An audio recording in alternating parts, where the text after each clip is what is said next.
you, but we are fired up and ready to go, ready to win this election. Please join me in welcoming the President of the United States, Barack Obama.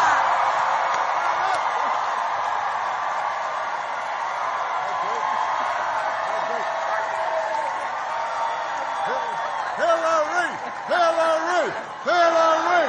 Hillary! Hillary! Hillary! Hillary! Oh! How you doing, Charlotte? Are you fired up? You ready to go? Fired up! I'm fired up. Hillary got me fired up. She got me ready to do some work. So I hope everybody had a great 4th of July. I love you back. Now, first of all, let me just say, I like any excuse to come to North Carolina. I just like North Carolina. I love the people of North Carolina.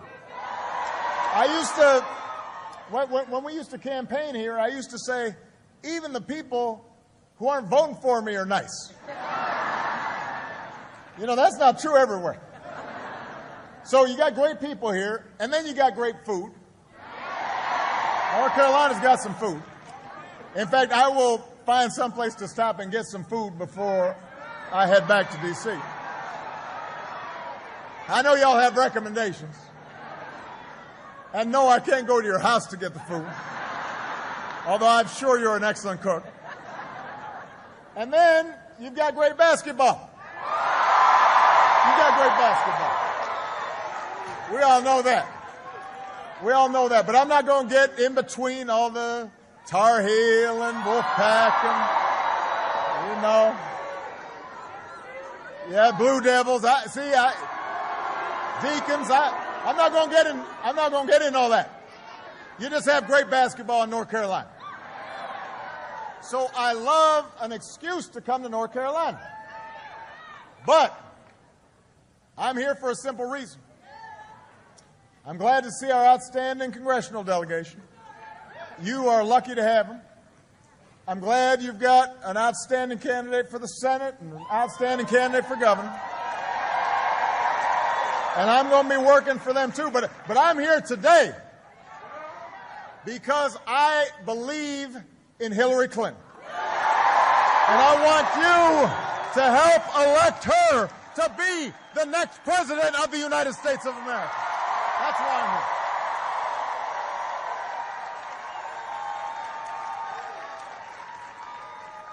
Now this is not Hillary.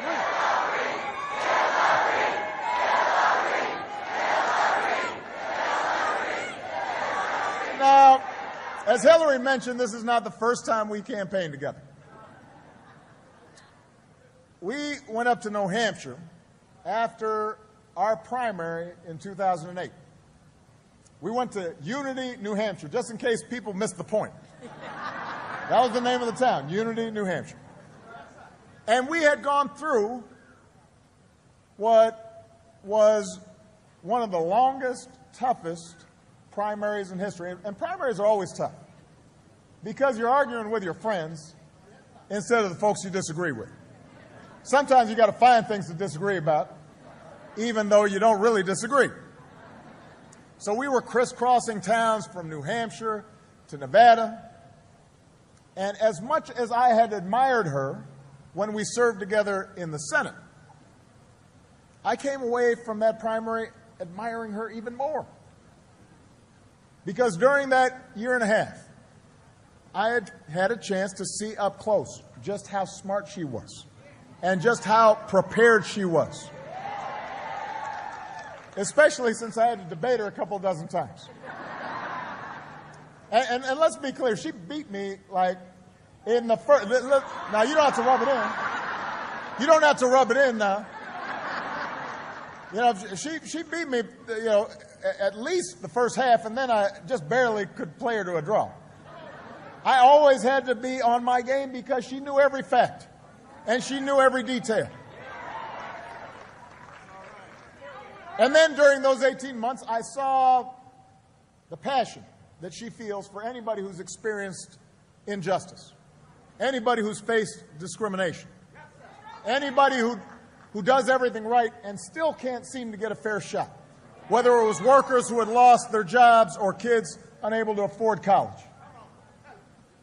And you could tell it was personal to her because she had seen struggles in her own life. She had known challenges in her own life, and she could identify and empathize with people who were doing the right thing and wanted to make sure that they got a fair shake.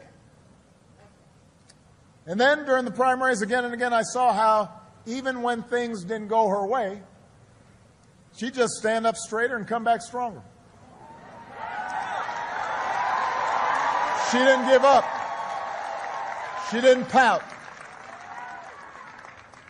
She just kept on going. She was the Energizer Bunny.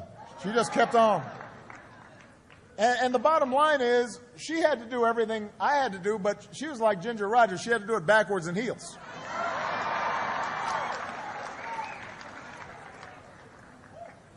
And at the end of our contest, I saw the grace and the energy with which she threw herself into my campaign. Not because she wasn't disappointed about the outcome of the primary, but because she knew there was something that was at stake that was bigger than either of us. And that was the direct